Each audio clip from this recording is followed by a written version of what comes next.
and welcome to another edition of Beyond the Blueprint podcast. I'm your host, Jeff O'Donnell, and joining with me today is Timmi Ryerson, CEO of Smart Property Systems. Thanks for being with us today, Timmi. How are you? I'm great, Jeff. Thanks very much for having me. I look forward to it. Absolutely. Now, Timmi, I'm always fascinated by people's journeys. You've had quite the career path from speech pathology to property management and now leading an AI embedded software company. What a journey.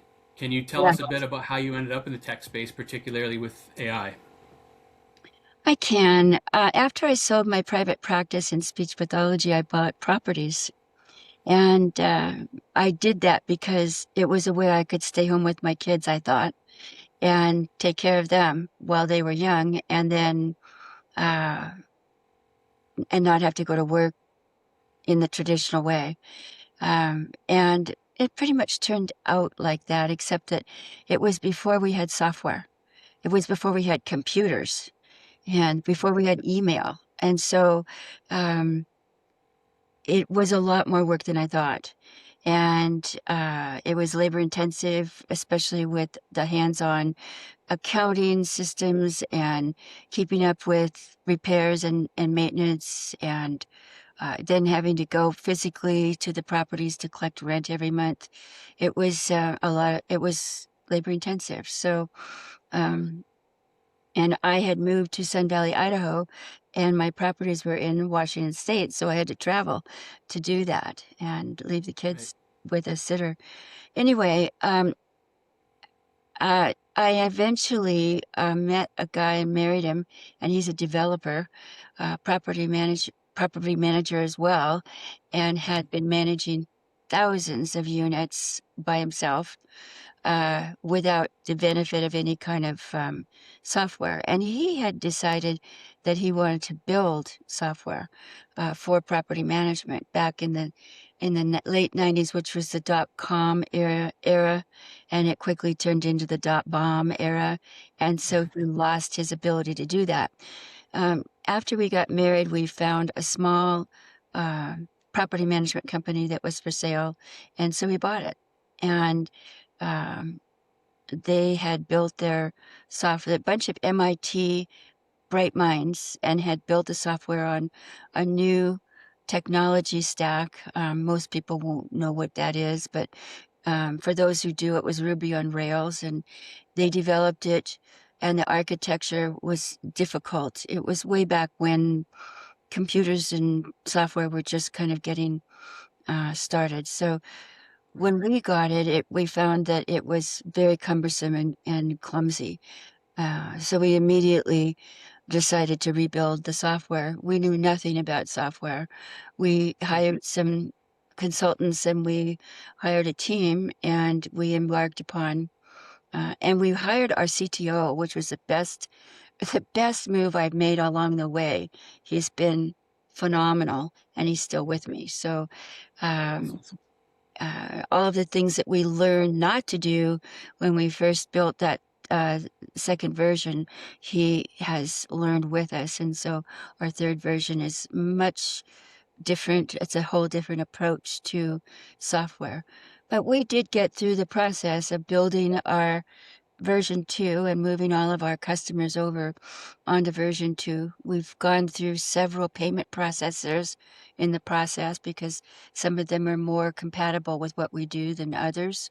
And Right. we've learned a lot from the payment processor experiences, and know what to ask before we decide to sign on the dotted line to have a payment processor do our processing. And we've found a new one, and they're fabulous. And uh, with our new version of the software, version 3, they're going to be an integral partner and an integral part of performing for our subscribers in a way that gets them their money almost immediately instead of having to wait 6 days. So, and they can do payouts as the collection of pay-ins.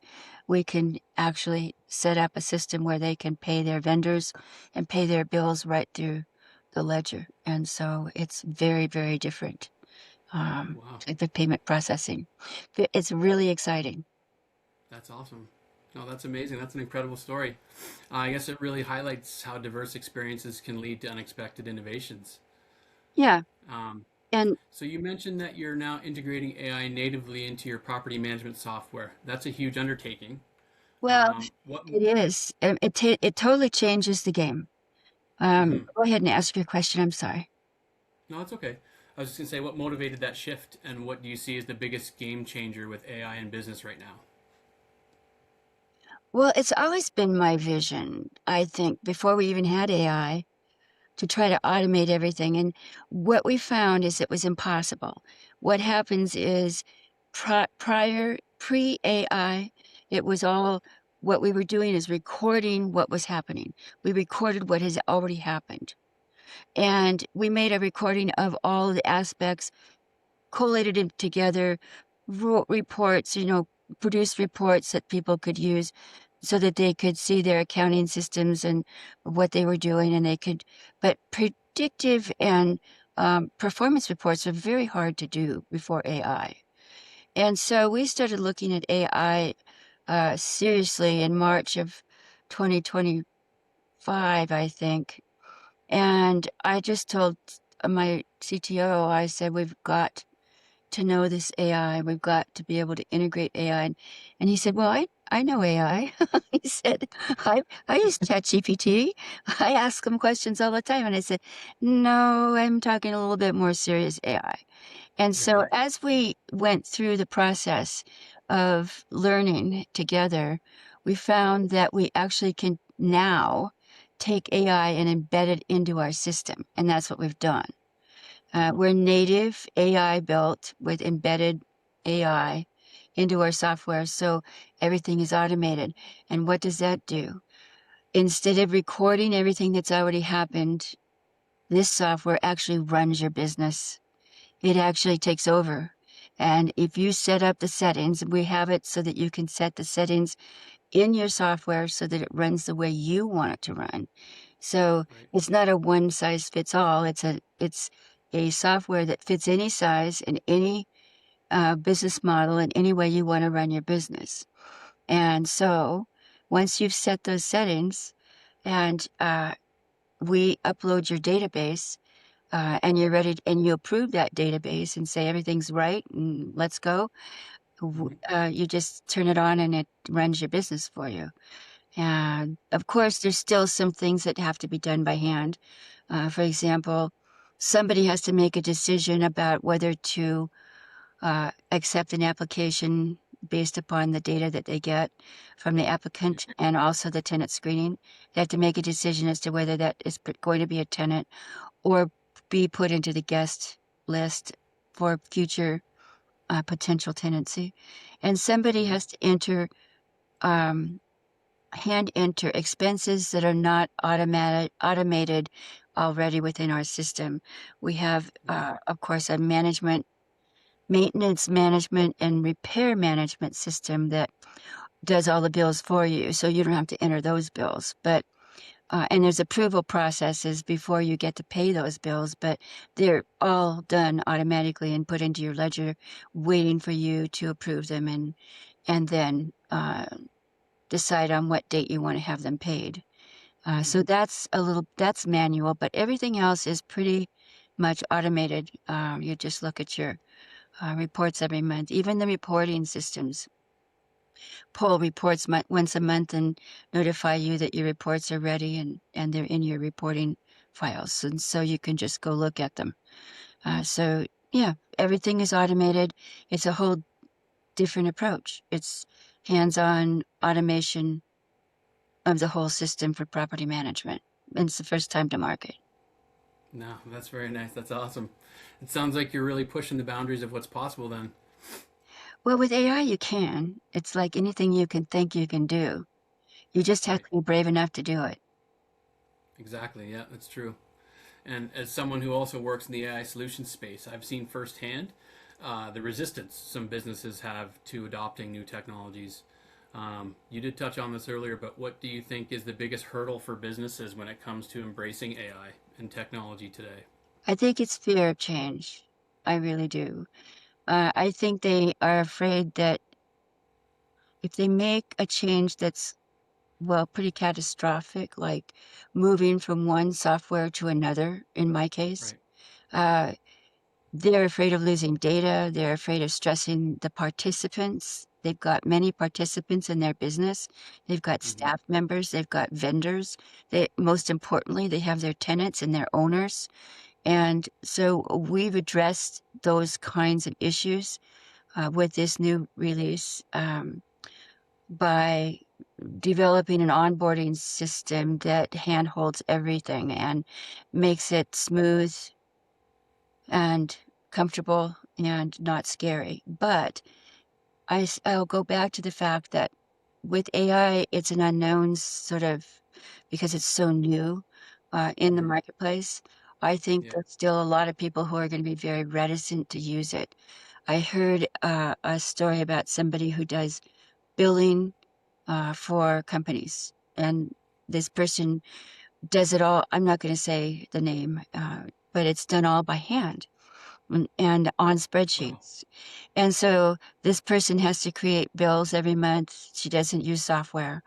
And when she was talking about why she doesn't want to change, it's because she's afraid that the software is going to take her job away. And we tried to explain that her job is the most important part of the software. It's not going Right. to take her job away. It's going to help her Hmm. with her job. And truly, I believe that if she doesn't embrace any kind of software in this near future, she'll be out of a job because somebody else is going to come along with a better system, a more automated system that is foolproof, that works faster, that's Hmm. integrated with a payment system that makes the payments go faster and arrive faster. So, those Right. are the challenges that people are facing in business, the fear of change, and also the challenges that people who are using AI to build new software are facing when they approach a new customer, a potential customer. Right. So Yeah. um, it's a fact. It's a fact of life, and we just have to deal with it. And hopefully, with time um, and with successes, success is going to be the biggest Motivator. motivator, yes. Yeah. With success, we can show case studies where we've been able, for example, to move 10,000 unit soft or 10,000 unit company onto our software in X amount of time with no errors, and everybody's happy, and Yeah. get testimonials for that. And that's going to be a game changer for the whole sector of property management. And Right. we do both commercial and residential, mini storage, student housing. We support all aspects of that particular sector. So it's going to be a game changer. We'll see. Yeah. No, that's a very powerful point. The idea that businesses risk losing or being left behind if they don't adapt is very real. Yes, totally. Um, yeah, and you've seen this evolution firsthand. So, in your opinion, what's one piece of advice you'd give to a business owner who is feeling overwhelmed by the rapid pace of technological change, especially with AI? Take a deep breath, go for a walk, come back with a fresh viewpoint, and then talk to somebody who's in the middle of doing it and knows what they're saying, knows what they need, knows the answers basically. And Hmm. then trust. You may not want to bring your whole system over right away if you're really into the fear thing, but you can try one or two or five or 10 or 20 units and see how it works for you. And, what we're doing is demos. We're just showing people what we've got and how it works for the size of property management that company that they have. Or if they manage their own systems, if they self-direct their management, we have demos for those too, so that they can actually try before they go. I think with most businesses that are embracing AI, Hmm. that's going to be something that most people are going to do, so that they can alleviate this fear of change, because that's the biggie. Yeah, no, absolutely. Um, so I guess where do you see AI going in the next 6 to 12 months, and what does that mean for business owners? Well, AI is changing daily. I was watching a video on quantum theory, AI, quantum AI, where That instead of sounds having intimidating. bit by bit, it's like there's four qubits in a bit. I mean, in a grouping, there's four, so that it's changing everything so quickly. Quantum isn't ready yet. Quantum's coming, but it's coming fast. And Yeah. so we are seeing AI morph almost on a daily basis. And there's more and more capacity, more and more ability. As the large language models, if you ever see the abbreviation of LLM, that means large language models. That's what the AI bots are trained on. And the Hmm. more information that comes into them every day, the more people that use them every day, the smarter they get. And so I see AI uh, being considered by most companies by the end of this year. The larger the company, the harder it is to make change within the Right. company. So, the big companies are like a giant aircraft carrier in the middle of an ocean. It takes them a while to make turns, it takes them a Right. while to make change. Whereas companies like ours, we're um, like the speedboats that run circles around. And so we can make the changes faster and easier. But the big ones are going to have to embrace it at some point. And it's like they can't really scab on AI onto an older system. So they're faced with the fact that they're going to have to rebuild their technology from the ground up and embed everything.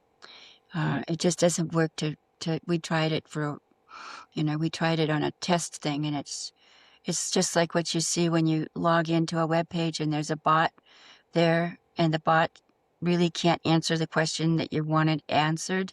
Maybe Right. sends you to some articles that you have to read, which is Yeah. not something that most of us want to do.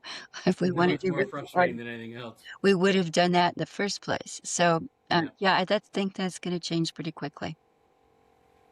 Okay. So it's clear the future of business is intertwined with AI, and embracing it strategically is key. I think that's all we have for today. Timmy, thank you so much for sharing your insights and your incredible journey with us today. It's been truly an enlightening conversation. Well, thank you for having me, Jeff. I appreciate it. You're very welcome. Well, that's all we have for this episode of Beyond the Blueprint. I want to thank our guest, Timmi Ryerson, for her insight and expertise. It's been a real pleasure.